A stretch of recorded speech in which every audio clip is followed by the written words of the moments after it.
Look his face. Yeah. He's dangerous. He's special. You can like. The guy is special. Everything that could possibly be special about this guy is special. A guy like this is the type of guy that you love to watch and follow. The most special guy that I've ever come across. All right, hello and welcome back to the Patrick McCorry Sports Show presented by Headrush. Today we have UFC Flyweight, and his two wins in the UFC are some of the best fights of the year. Jeff Molina, how are you? My man, I'm doing well. How are you doing? Good, yeah. So let's go from before you were in the UFC, the very beginning of your career. What made you get into MMA? Was there a specific fight maybe you watched, or yeah? Man, the more and more I get asked that question, the more I'm able to think back of it sounds cheesy, man, but fighting's always been something that I've been really drawn to. I'm not sure what exactly it was. I wish I could pinpoint it to an exact moment. I wish I could say my mom didn't hug me enough, so I wanted to start fighting. Nah, man, my mom hugged me plenty. I don't know, dude. Something always drew me to combat sports, I guess.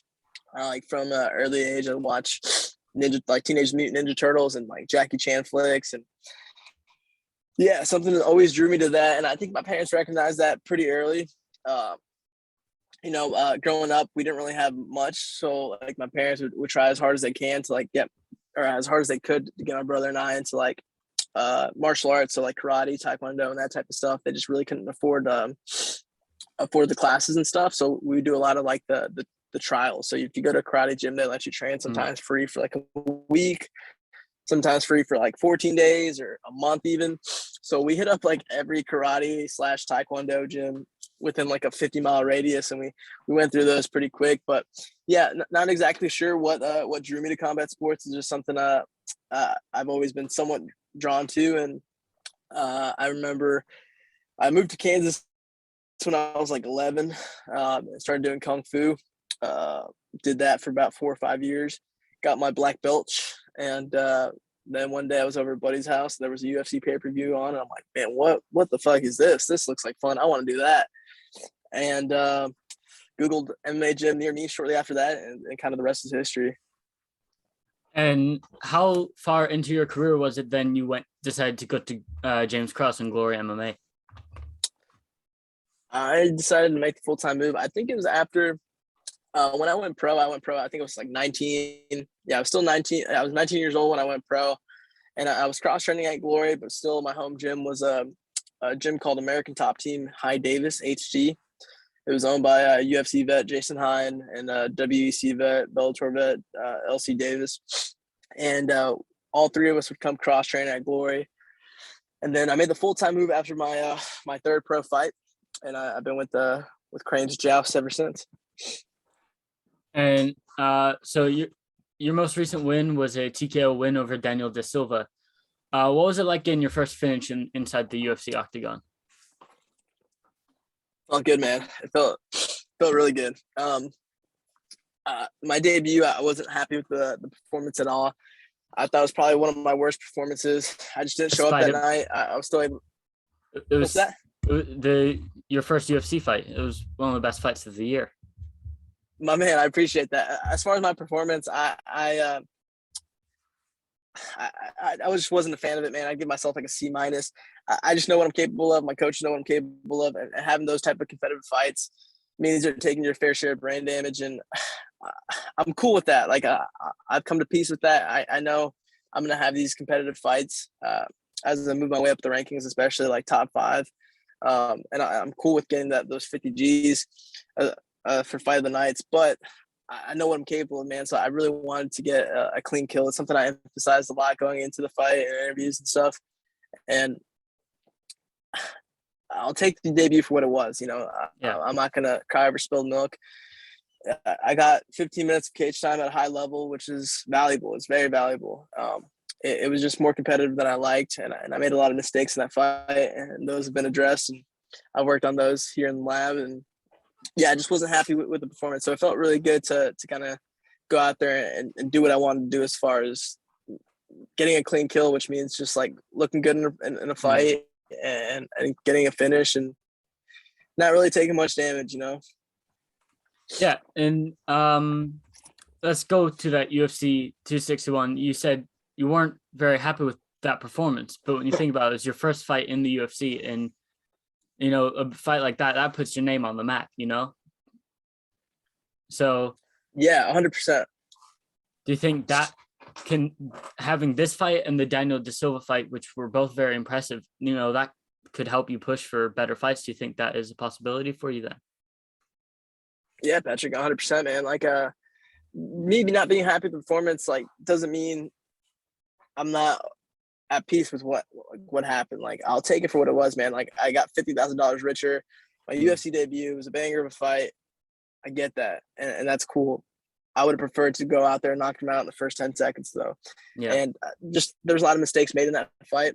But yeah, I agree, man. I think I was kind of bummed out. I didn't get a performance bonus in this last fight. I thought I did enough to get that, just because the first round of that fight was pretty high pace, and then I was able to go out there and knock him out in the second. I don't know exactly what I could have done differently to get that bonus, but again, not going to cry over spilled milk. I didn't get the bonus in this last one, but I think it was just another reminder that, like, my style is fan friendly. I'm aggressive. I come forward, and I'm always looking to hurt you, and no matter what spot I'm in, whether you just took me down and I'm on my back, I'm going to try to elbow you and open a Xbox logo on your forehead on my way up. Like, I'm always looking to do damage, and I think people can expect that. And I think getting a finish in this last fight, and then the type of fight I had in my debut, just kind of goes to show, like, my style's fan friendly, bonus friendly, and I think the UFC is going to try to get behind that and hopefully market that. And I want to go to, before both the fights, you were on the Contender Series. So when you got the call, or were you expecting it? Did you know, okay, I'm on the UFC's radar, or was it a complete surprise? Man, it was I'm not gonna lie, it was somewhat expectant. It was going into the fight right before Contender Series. I was fighting a dude named Ken Porter, good record, hadn't been finished in like 6 years, has fought like the who's of flyweights, and the dude was good. And my manager kind of told me going into that fight, like, hey man, if a finish over a guy like this is gonna draw some eyes, and you can expect bigger and better things to come from it. So it was expectant, but at the same time, it's like I wasn't relying too much on those words. Like, the sport's so fucking crazy, man. So I didn't want to expect it too much and then it not happen, and then me be so bummed out. So I was kind of expecting the unexpected at that point. I got to finish over the guy. I arm triangled him in the second round. I guess what was so unexpected about the call was that it happened so shortly after that Ken Porter fight. I think I fought Ken on a Saturday, and they had the news for Contender Series on like a Monday or Tuesday. So it was pretty quick. And so you said, your style has drawn a lot of eyes, and obviously MMA Twitter nowadays is a really big part of pushing fighters. So how do you think MMA Twitter has helped you get further along in your career? Man, I fucking love MMA Twitter, man. I feel like it's my type of, like, my generation's type of stuff. Like, I wish I would have gone into it earlier. I wish I would have gone on it after the debut. But it's never too late. I'm on it now, and it's cool, man. I love it. I'm really, I enjoy every part of it, from like the dark stuff, like people being assholes and the negative comments. Like, that doesn't really bother me, man. I'm able to laugh it off and kind of brush it off my shoulders. I don't really let it get to me at all. And then obviously the trolling's fun, man. The memes, I love all of it. I'm here for it all. And yeah, I enjoy MMA Twitter, and it's cool to have a platform where I can talk to fans and just have that open communication with whoever, on a social media platform. Is pretty cool. Do you have an account that you particularly love their content on? Man, there's a ton. Mac Malley's, I think that's the name. Mac Malley's really good. Yeah. Bane's fucking hilarious. Yeah, there's a lot of accounts on there, man. Just most of them on MMA Twitter are fucking hilarious, or they have some good content. So yeah. I would check out both those guys. And then this past weekend on the Misha Tate card, I'm getting to the Cody Durden call out. He said some things that maybe he shouldn't have, and then he called you and Tim Elliott out. So would you be interested in that fight with Cody Durden? Who? Cody I Durden. don't know who that is. No, I'm just kidding. Yeah, sure, man. The kid's a dork. I think he's a piece of shit. As a person, I respect him as a fighter. I don't like the dude. Called me out a while ago, like 5-6 months ago. I responded, I love that fight. I'll take that fight in a heartbeat. I did an interview, I think just the other day. They said he wants me at 270. I think that's in January. He's on my timeline, man. I'm not going to be healthy by then. I'm thinking more of March. So if he wants to get beat up in March, let's do it. I don't like the kid. I just think he's a piece of shit. Like, if we went to high school together, he'd be that guy that like no one liked because he was just an asshole. It's not even so much what he said Saturday. Like a lot of people were calling what he said racist. I can see how it could be taken that way. I wasn't putting too much attention to that, but just stuff that he's shown in the past, man. Like, I remember when he lost Jimmy Flick, and he's still on it, bro. He'll still fucking make excuses about that loss to this day. Like, I remember seeing a tweet that he was like, "Oh man, I lost that fight because I had a fucking broken toe and something." It's like, dude, no one cares about your stubbed toe and your fucking torn vagina. Like, you lost that fight, just take the L. Like, like I can't remember the last fight I went to healthy. You know what I mean? Like, everyone goes into fights hurt with bad injuries. I haven't been healthy since the regional scene. So, like, the fact that he's making excuses just kind of shows what type of person he is. And it's just not me. Like, there's like various fucking examples of him being just the type of dude that you can assume he is. Like, I was listening to a podcast. I think it was this week, man. Yeah, it had to be this week because he just fought last weekend. It's Big John's podcast. I think he does it with Josh Thompson. And I listen to it like every other week. And they talked about Durden. And Big John like just brought up another example of, like, apparently Big John was like reffing one of his fights and Durden did some Durden shit. And Big John like picked him up and moved him and was like pretty much just told him, like, dude, stop being an asshole. Like, you're never going to be a champion if you continue to be this piece of shit. So it's just not me, I don't like the dude. I'd love to punch him in the face. So yeah, I'm down for a fight with him in March. That's kind of my timeline. And how do you think that fight would go then? Man, stylistically, I fucking love that fight. Yeah, I think I'm better than him everywhere. He's a good grappler. I think people sleep on my grappling. I think people sleep on my wrestling. Yeah, I think I'm able to get him out of there in the second round. Now let's transition to sort of the world outside of MMA, more personal. This is a quick fire question I like to do, so it's kind of like one word or short sentence answers. All right. So what is your favorite movie? What's the favorite movie you like to switch on? Step Brothers. Step Brothers, the comedy with Will Ferrell. Yeah, it's a classic, man. I've seen that movie like 100 times. Favorite TV show?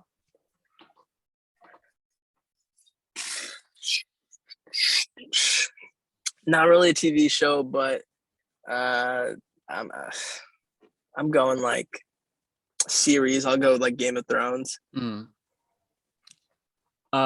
Favorite fight that's not yours. So favorite fight that you've watched on TV.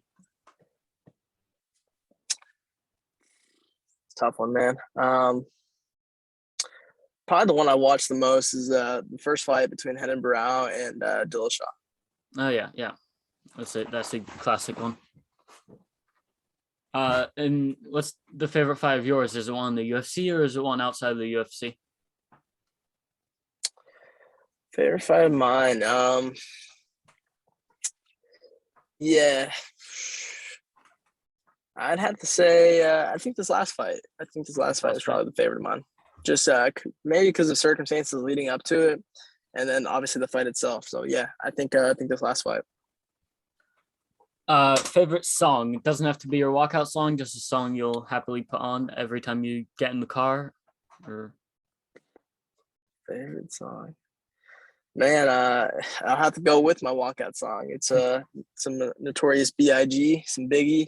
It's Spit Your Game. Favorite meal outside of training. So when you're not training, you can just eat whatever you like. What is your favorite meal? Some pizza, man. I'm from the East Coast. I love me some pizza. Yeah, Pizza. Favorite snack while you're in training? Man, when I'm in camp, I like to treat myself with sweet potato, put some cinnamon on it, throw it in the oven. It's pretty good. Favorite ice cream? I'm a man. Man, it's tough. I'm a fat kid at heart, so it's when we're talking food, I have to really get into it. Man, I like some birthday cake, birthday cake flavored things. Cash money. Have you had any funny interactions with a fan, whether it's on Twitter or in person? Yeah, man. One that comes to mind is I was in New York, took my parents on a little vacation to Jersey and New York over the summer. And I was at a museum. And the guy, our guide, was like telling us about the museum and stuff. And then out of nowhere, he goes, Are you Jeff Molina? And I was like, yeah, man. This is like right after my debut. So I thought maybe he recognized me from the debut, but he actually recognized me from Contender Series. Like, dude, I saw your fight with Jacob something on Contender Series. Like, well, I'm a big fan. He's like, I didn't see your last fight, but I heard it was really good. Yeah, it was really cool. And then for the rest of the little tour guide he was doing, he kind of like hooked it up. He was giving us like insider details and like letting us go to places that usually you can't go, just like as a regular person, I guess. Yeah, that was pretty cool. Have you had a run-in with another fighter that was funny or memorable? Another fighter. Yeah. Actually, another one that comes to mind pretty quickly is for my debut. That card was fucking stacked, man. It was like the first fight in front of fans again. So I think there's like 3 title fights that night, and the main event was Usman and Masvidal. And I remember being at weigh-ins, and all fight week, man. Sorry, I've been a little sick all week, so no, it's all good. Sound nasally, but I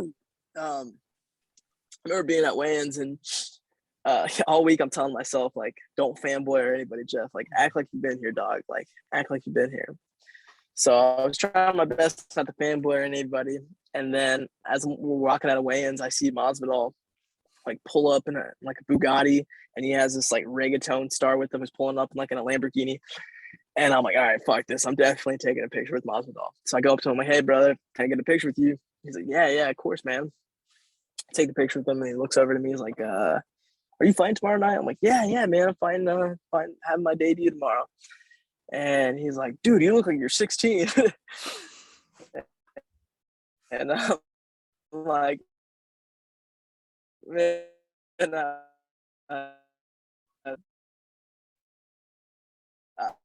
23, whatever. It's just pretty cool to say that. I'm like, oh my man, thank you. Having Masvidal, tell him still the main event tomorrow night, and a lot of people told me I did, so that was pretty fucking cool. Did you end up catching the rest of that card? So after the fight, did you just sit in the locker room and watch the rest of the card? No, man, unfortunately, I thought we were going to be able to, which was going to be super cool because the card was fucking, again, it was stacked. And there was a lot of good fights that night. Best cards of the year, yeah. But yeah, man. And I had like family and friends out in the stands. So I wanted to, but the UFC, unfortunately, said because of COVID, like they don't want fans like coming up to us and stuff. So they sent us back to the hotel, but they were nice enough to at least like buy the pay-per-view for us back at the hotel. So the fights were going on, like we're already playing on the TV when we walked in the room. Cool. So we got to watch them, but just not in person. Kind of a bummer. And which pay-per-view do you think was better? Because this is a debate now, and obviously we have another one in December, 261 or 268. Both were amazing cards. Yeah, remind me, 268. That was a recent one in Abu Dhabi, yeah. No, that wasn't Abu Dhabi. That was in New York. The most recent Covington. Oh yeah. Usman too. Yeah. Man, they were both really good. Probably 268, man. Probably 268. Yeah, you had Gaethje, Chandler, Burgos, and fucking Billy Q. Billy Q, yeah. Those are One, two two. that kind of pop out to me. Yeah. All right. Now I have one last question for you. And you already kind of said this, but when do you want to get back in there? And is there anything you want to shout out, whether it's your social medias or a YouTube channel? Yeah, man, I kind of went into this fight a little banged up. So I'm just trying to get healthy, man. Still been training every day, just kind of doing what I can. So still getting that worked out. So timeline wise for me, I like mid-March, late March maybe. A little longer than I'd like to take off, but again, I think most importantly, I want to get healthy. So mid-March, late March sounds good to me. And then as far as plugging anything, man, not really. Just follow me on Instagram and Twitter at jmolina_125. And thank you, man. Thank you for having me.